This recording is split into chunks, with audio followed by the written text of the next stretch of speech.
अस्सलाम वालेकुम व्यूअर, उम्मीद है आप तमाम खैर वाफियत से होंगे। मैं हूं डॉक्टर बिलाल अहमद राना और आप लोग देख रहे हैं हैंडसम माइंड टीवी चैनल। आज हम बात करेंगे एक ऐसे इंटरनेशनल इशू के हवाले से जिसकी वजह से पूरी दुनिया इस वक्त पर पैनिक कंडीशन में है। हर बंदा एक स्ट्रेस, एंजाइटी, डिप्रेशन की हालत में है और एक ऐसी नागहानी कैफियत क्रिएट हो रही है कि न जाने आने वाले लम्हे क्या हो सकता है। उस इंटरनेशनल इशू ने हमारी पूरी दुनिया की हर पहलू को डिस्ट्रॉय किया, तबाह किया, डिस्टर्ब किया और हमारा हर पहलू जिसमें हमारा इकोनॉमिक एस्पेक्ट या हमारा सोशल एस्पेक्ट या हमारा मॉरल एस्पेक्ट या कोई भी पहलू है तो वह हर पहलू से हम डिस्टर्ब हुए हैं। और वो जो इंटरनेशनल इशू की मैं बात करने लगा हूँ वो है कोविड-19। आज हम बात करेंगे कि कोविड-19 क्या है, क्यों है, कैसे होता है, इससे बचने के लिए हम कैसे अपनी मेंटल हेल्थ को बेटर कर सकते हैं, कैसे लोगों में कॉन्फिडेंस क्रिएट किया जाए कि वो इस पैनिक की कंडीशन से बाहर निकल के अपने आप को पुरसकून महसूस करें। वो कौन सी तदाबीर हैं जिसके इख्तियार करने से लोग मेंटली तौर पे सेटिस्फाई हो सकते हैं, रिलैक्स हो सकते हैं और अपनी लाइफ को और अपनी डेली रूटीन के अंदर इजीली सर्वाइव कर सकते हैं। अगर हम कोविड-19 के हवाले से बात कर लें तो COVID ये 3 एब्रीवेशन है, 3 लफ्ज़ों से मिलके बना है। CO कोरोना है, V वायरस है, VI और D से मुराद डिजीज़ है, कोरोना वायरस डिजीज़ और 19 से मुराद 2019 में ये इंट्रोड्यूस हुई, सामने आई, जिसका पहला केस वुहान में सामने आया। उसके बाद नवंबर 2019 के एंड में ही एक केस जो कि कराची में सामने आया, सूरत हाल देखने को मिली और उसके बाद दूसरा केस इस्लामाबाद में रात के वक्त में सामने आया और इस तरह फैलते फैलते ये पूरा का पूरा केस बहुत सारे मुल्कों को उसने अपने लपेट में ले लिया। अब बात यह है कि कोविड-19 के हवाले से अगर हम बात कर लें कि कोरोना वायरस इन्फेक्टिशियस डिजीज़, ये इन्फेक्टिशियस होती हैं जो इन्फेक्शन की तरह क्रिएट होती हैं। मैं ज़्यादा इनके साइन एंड सिम्टम पे बात नहीं करूँगा, ज़्यादा इसके किस तरीके से ये फैलती है, आगे क्या क्या इनके मामलात होते हैं, इस तरफ हम ज़्यादा नहीं जाएंगे क्योंकि इस तरफ तो बहुत सारी बातें लोगों ने सुन ली हैं।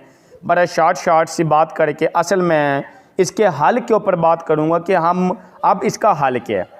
ये तो पूरा मुआशरा जानता है, पूरी दुनिया जानती है कि इसने हमारे एजुकेशनल सिस्टम को भी तबाह कर दिया, तालीमी इदारे बंद रहे, इसने हमारे इकनॉमिक सिस्टम को भी तबाह कर दिया, बहुत सारी दुकानें, कारोबार, ट्रेड, हर चीज़ बंद हो गई और बहुत सारे ऐसे नुकसानात हुए हैं जिनका अजाला बड़े टाइम के चाहिए हमें कि उसके नुकसानात को हम पूरा कर सकें।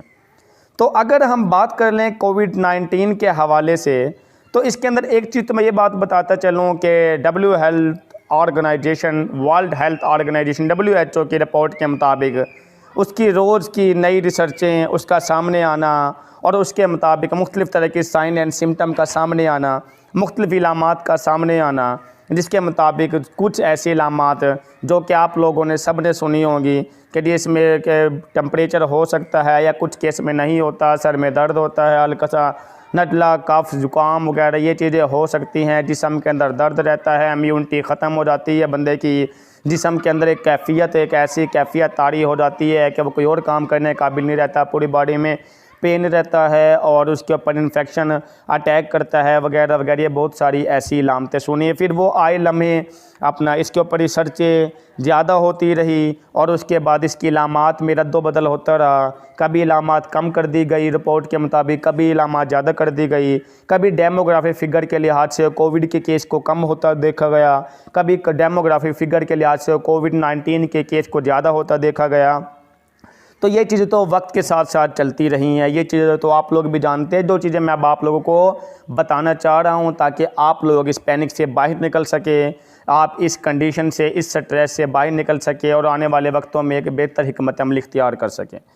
एक तो ये कि कोविड-19 का जितना पैनिक क्रिएट हो गया, बड़े हैरानगी की बात है कि इतना पैनिक क्रिएट होने का तुक नहीं था, क्योंकि मीडिया पे काफ़ी ज़्यादा खबरें लगाई गई और मीडिया ने ये खबरें तो लगाई हैं कि कोविड-19 इतना फैल रहा है, उतना फैल रहा है, लेकिन अफसोस और अलमिया से कि ये बात है कि उन्होंने इसके ऊपर मेंटल हेल्थ को हम कैसे बेटर कर सकते हैं और इसके अंदर हम कैसे अपनी लाइफ में सेटिस्फाइड रह सकते हैं, ये इसके हल के ऊपर इन्होंने ज़्यादा बात नहीं की, बल्कि बीमारी के ऊपर ज़्यादा बात की है। कोई भी बीमारी होती है तो उसके दो पहलू होते हैं, एक होता है उस बीमारी को डिस्कस करना, दूसरा होता है उसके हल को डिस्कस करना। और अभी तक जितना भी इंटरनेशनल मीडिया, नेशनल मीडिया जहाँ का भी है, ज़्यादातर हमने बीमारी को डिस्कस किया है और इससे बाहर निकलने के तरीक़ों को हमने डिस्कस किया ही नहीं है।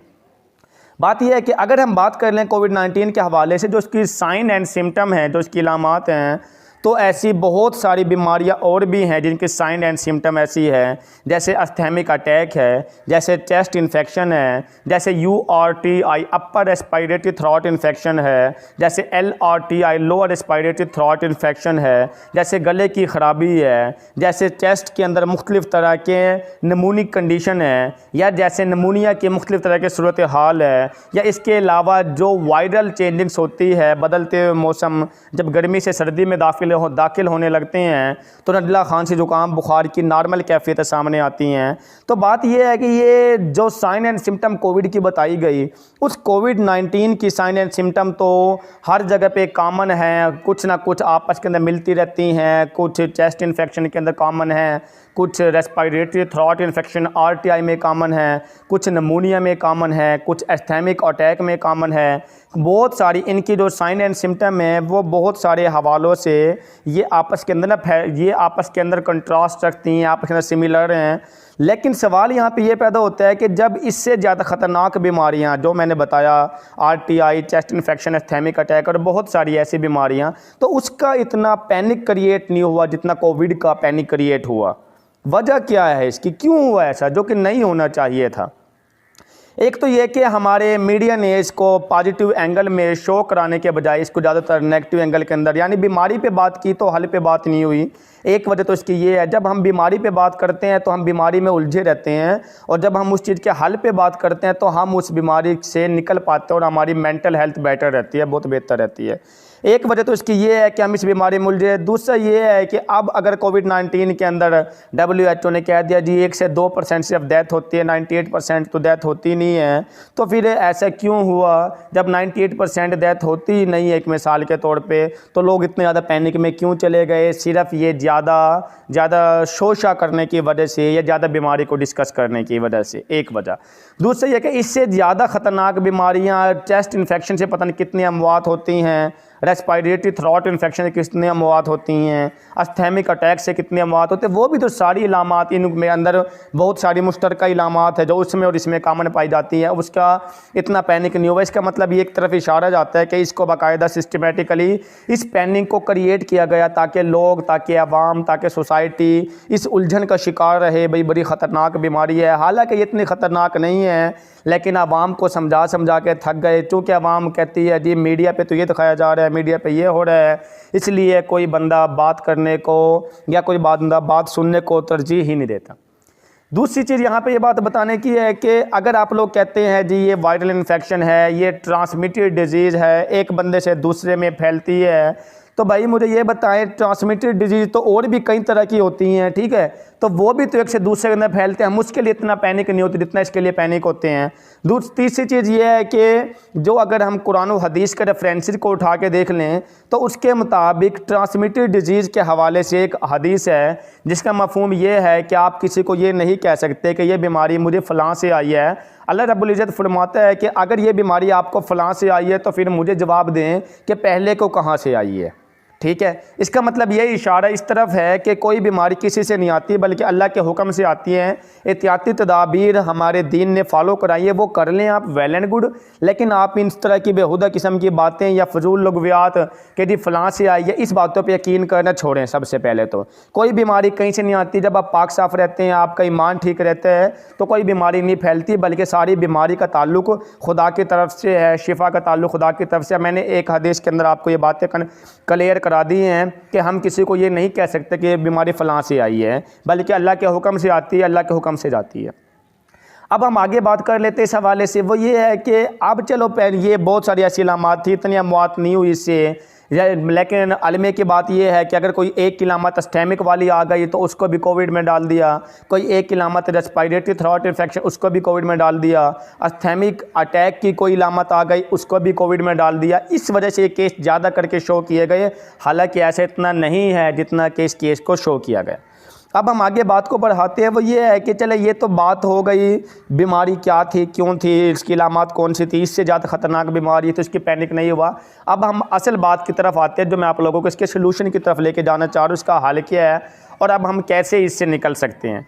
देखिए हमारा इकनॉमिक सिस्टम, हमारा एजुकेशनल सिस्टम बहुत सारा डिस्टर्ब हो चुका है। इस टाइम पे आवाम को चाहिए, सोसाइटी को चाहिए, हमारे मुआशरे को चाहिए पढ़े लिखे होने का सबूत दें, इस चीज़ों से निकलें और प्रॉपर तरीके से अपने तालीमी निज़ाम को बराबर करने की कोशिश करें, अपने फाइनेंस को बराबर करने की कोशिश करें, अपने ट्रेड के सिस्टम को सही मायनों के अंदर बैलेंस करने की कोशिश करें, इन चीज़ों से निकलें। अब इन चीज़ों से निकलने के लिए कौन कौन सी बातों पर अमल करना होगा, तो वो कुछ बातें मैं आप लोगों के सामने बताने लगा हूँ। उम्मीद है आप लोग इस बातों को अपनी अमली ज़िंदगी में भी दोहराएंगे। एक बात तो सबसे पहले, दुनिया के सारे मामलात गुमान पे फैसले होते हैं। अल्लाह का इरशाद भी है कि मुझसे जैसा गुमान रखोगे मुझे वैसा पाओगे। एक बंदा बीमारी को जहाँ से होना समझता उसको वो वहीं से मिलती है, हालांकि ऐसा नहीं होता, क्योंकि बीमारी का गुमान वहाँ पे था इसलिए खुदा की ज़ात ने वहाँ से क्रिएट कर दिया। जैसे कि हिंदुओं को एक मिसाल के तौर पर एक बुत की, एक हाथ की बनाई मूर्ति से यकीन है तो उनको वहाँ से फील होता है, लेकिन जिसका जहाँ से हमारा यकीन बनेगा वहीं से हमारे अपना ये सारे मामलात हम फील भी करते हैं। सबसे पहले तो आप यकीन को दुरुस्त करें, आप ईमान को दुरुस्त करें। आप कहीं भी कोई बीमारी कहीं से नहीं फैलती खुदा की तरफ से, और इस पर यकीन न रखें, इस तरफ जाएं ही ना, इस तरफ सोचें ही ना। एक चीज़ तो दूसरी चीज़ ये है कि जब कह दिया गया कि बार बार हाथ धो लें, मुंह धो लें, ठीक है, और इस तरीके से जो है ना वो इन्फेक्शन ख़त्म हो जाता है, तो वेल एंड गुड।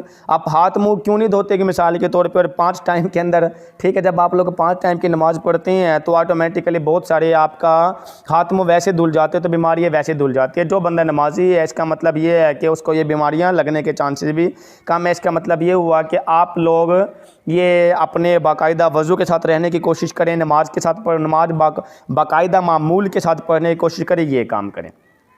तीसरे नंबर पे ये है कि आप अपने मेंटल को, माइंड को रिलैक्स रखने के लिए आप सुबह की एक्सरसाइज का मामूल बनाएं। सुबह को प्रॉपर तरीके से आप किसी ग्रीनरी वगैरह के अंदर, किसी घास वगैरह के अंदर एक फ़्रेश एयर लें। हवा में 21% ऑक्सीजन है। सुबह सुबह वो जितनी फ़्रेश हो के इंसानी जिस्म को लगती है, आपकी सोच है, जब आप सुबह को निकलते हैं, फ्रेश एयर लेते हैं, वॉक करते हैं, थोड़ी सी रनिंग करते हैं, आपकी इम्यूनिटी ज़्यादा होती है और वो इम्यूनिटी कोविड-19 के ख़िलाफ़ फ़ाइट करती है। और इसके साथ साथ फ्रेश एयर लेने से तो आपका ये मसले भी सारे के सारे हल हो जाते हैं, क्योंकि कोविड-19 में बंदे की ऑक्सीजन सैचुरेशन ड्रॉप हो जाती है, और ऑक्सीजन सैचुरेशन को पूरा करने के लिए आप फ्रेश एयर लें, सुबह को निकले, वॉक करें, एक्सरसाइज करें। इससे आपकी ऑक्सीजन सैचुरेशन भी मेंटेन रहेगी और इसके साथ साथ आपकी इम्यूनिटी भी इंक्रीज़ होगी। जब आपकी इम्यूनिटी क़ुव्वत मुदाफ़त इंक्रीज़ होगी तो फिर ऑटोमेटिकली आप बीमारियों के ख़िलाफ़ अच्छा फ़ाइट भी कर सकते हैं। तो ये सारे के सारे आपको फ़ायदे मिल सकते हैं। इसके साथ साथ जो आप लोगों ने नेक्स्ट काम करना है वो ये है कि सुबह के वक्त के थोड़ी सी तिलावत का मामूल बना लें। जब आप थोड़ा सा कुरान और हदीस से मोहब्बत रखते हैं, थोड़ा सा उसकी मामूल की तरफ आते हैं, तो आपका जो स्ट्रेस है वो कम होता है, जो उलझन है वो कम होती है। और इसमें जो नेक्स्ट बात मैं सबसे ज़्यादा अहम बताने लगा हूँ वो ये है कि आप मीडिया पे ज़्यादा यकीन ना करें। मीडिया जितने केस को बार दफ़ा दिखा देता है तो इतने केस कुल भी नहीं आते होते। मिसाल के तौर पे कुछ शहरों के अंदर कुछ ऐसे केस के बारे में डेमोग्राफिक फिगर दे दिया गया, इतने केस कोविड के सामने आए, जबकि पता चला कि टोटल पेशेंट हर तरह के मिला के भी उतने चेक नहीं हुए थे उस दिन के अंदर। इसलिए आप डेमोग्राफिक फिगर पे यकीन ना करें, ठीक है। डेमोग्राफी फिगर तो बदलते रहते हैं, पीछे कमांड मिलती है, डेमोग्राफिक फिगर बता दिए जाते हैं कि जितना डेमोग्राफिक फिगर दे दो, इतना डेमोग्राफिक फिगर दे दो कोविड-19 का। हालांकि ऐसा कुछ भी नहीं होता और ये तो सिस्टमेटिकली कंट्रोल करके सारा का सारा काम किया जाता है। इसलिए आप लोग मीडिया पे, सोशल मीडिया पे इस तरह की बातों पे आप ज़्यादा यकीन ना रखें और अपने ईमान को मजबूत रखें। और मेन चीज़ ये है कि आप लोग ज़्यादातर जो दीन के जितने भी पहलू, बीमारी से बचने जितने भी पहलू हैं वो सारे के सारे दीन और इस्लाम के अंदर मिलते हैं। जब आप दीन से मोहब्बत रखते हैं, जब आप दीन के तकाज़ों पे चलते हैं तो बहुत सारी बीमारियां वैसे ही कम हो जाती हैं। नेक्स्ट काम आप लोगों ने ये करना है कि अपनी इम्यूनिटी को इंक्रीज़ करने के लिए आप अपने टाइम पे खाना पीना मामूल कर रखें। मतलब अगर आप लोगों ने 3 टाइम खाना खाना है तो आप अपने उस टाइम को आगे पीछे ना करें। जब आप टाइम को आगे पीछे करते हैं तो वो जो आपका एनर्जी लेवल होता है वो डाउन हो चुका होता है। उसके बाद अगर आप खाना खा भी लेते हैं तो जो एनर्जी लेवल डाउन हो चुका होता है तो वो तो इंक्रीज़ नहीं होता दोबारा से जब वो इंक्रीज़ होगा तो वो वाली कंडीशन तो एक दफ़ा छोड़ चुका होगा ना, वो अपने इफेक्ट्स तो रह चुके होंगे। इसलिए अपने टाइम पे खाने पीने का मामूल बनाएं। और नेक्स्ट जो बात मैं बताने लगा हूँ उसकी एहतियाती तदाबीर और इस हवाले से, ताकि आप लोग मेंटली तौर पर सेटिस्फाई हों, तो वो ये है कि आप लोग अपने नींद का एक मामूल बनाएं। जब आप नींद का एक मामूल बनाते हैं, अपनी नींद प्रॉपर तरीके से पूरी करते हैं तो आपके अंदर जो बीमारियां हैं वो कम क्रिएट होती है, आपकी इम्यूनिटी ज़्यादा रहती है, आपकी क़ुव्वत मुदाफ़ा ज़्यादा होने की वजह से, वाइट ब्लड सेल्स के ज़्यादा काम करने की वजह से आप बीमारियों के खिलाफ अच्छा फ़ाइट कर सकते हैं। और ये उस वक्त मुमकिन है आपकी क़ुव्वत मुदाफ़ा का अच्छा होना अगर आप लोग वक्त पे अपनी नींद पूरी कर लेते हैं। आप अपनी नींद का ख़ास ख्याल रखें और अपनी नींद को लाजमी पूरा करें, ठीक है। इसके साथ साथ आप सिर्फ उन लोगों पे यकीन रखें जो वेल एजुकेटेड हैं, इधर उधर की बातों पे यकीन ना रखें, जो सुलझे हुए हैं, जिन्होंने इनके ऊपर रिसर्चें की हैं, जो कोविड को समझते हैं एक मिसाल के तौर पे, सिर्फ उस बात को सुने। हमारे मुआशरे में ये होता है कि हर बंदा डॉक्टर है, हर बंदा इंजीनियर है, हर बंदा ही हकीम बन के बैठे होता है, ऐसा नहीं होता। बल्कि जहाँ से आपको कन्फर्म नॉलेज मिलता है तो सिर्फ आप उन बातों के ऊपर यकीन रखें, ठीक है। जब आप इधर उधर की तो हम परस्ती से बाज आएंगे, औरतें बहुत सारी बातें कहती हैं, लोग यकीन रख लेते हैं, वहमी मर्द बहुत सारी बातें कहते हैं, लोग यकीन रख लेते हैं। इधर उधर की बातों पे यकीन ना रखें और इस हिकमत अमली पे यकीन रखें जो हिकमत अमली मैंने आपको बताई है। जब आप इन सारे तौर तरीक़ों पे अमल करेंगे तो कोविड-19 कुछ नहीं कहता। कोविड-19 का तो स्ट्रेस आप लोगों ने वैसे ले लिया, आप लोगों को पैनिक होना चाहिए ही नहीं था। आप लोग बड़ी अच्छी मेंटल हेल्थ रखते हैं, आप लोग बस अपने आप को खुशगवार एहसास दिलाएं उन बातों से जो बातें मैंने आपको बताई हैं। जब ये सारे तरीक़ों पे अमल करके आप अपने आप को खुशगवार एहसास दिलाते हैं तो ऑटोमेटिकली आपका स्ट्रेस रिलीज़ हो जाता है, आप डिप्रेशन से निकल जाते हैं और आपको अपने अंदर एक चुस्ती महसूस होती है। और याद रखें, आप अपने आप को एक्टिव रखें। जब आप खुद को एक्टिव फील करते तो आप एक्टिव रहते हैं। जब आप अपने को बीमारियों में महसूस करते हैं तभी इंसान को बीमारियों के अटैक होते हैं। आप ये यकीन न रखें बीमारियों के अटैक, आप खुदा की ज़ात के ऊपर यकीन रखें। खुदा की ज़ात पे यकीन रखेंगे आपके सारे मसले हल हो जाएंगे।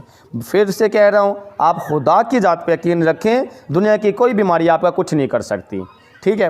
मुझे उम्मीद है कि जब ये आपका ईमान का पैटर्न ठीक हो, अगर आप इन बातों पे अमल करेंगे, आप मेंटली तौर पे सेटिस्फाई हो जाएंगे और आप इजीली अपनी अच्छी मेंटल हेल्थ बना सकेंगे।